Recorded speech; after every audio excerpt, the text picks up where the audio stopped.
beautiful people, this is Pearl Hong and may nagtanong sa akin, do you have attachments to the material things that you have?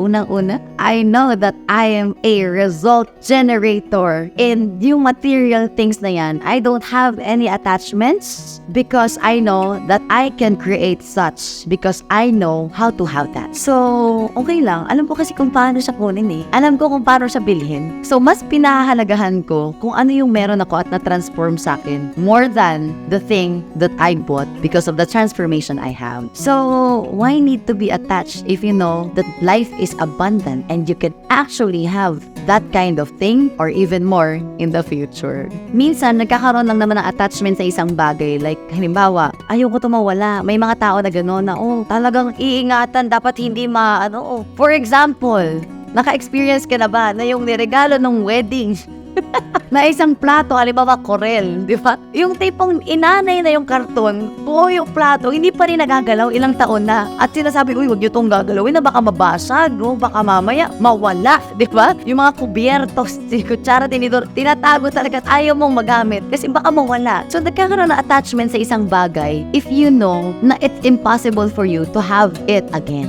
So, if your mind is abundant, definitely, you know na, okay lang yan, plato, bahala na, ginagamit siguro kaya kung ano man mangyari, it's fine. Because you can actually buy again another set of plates.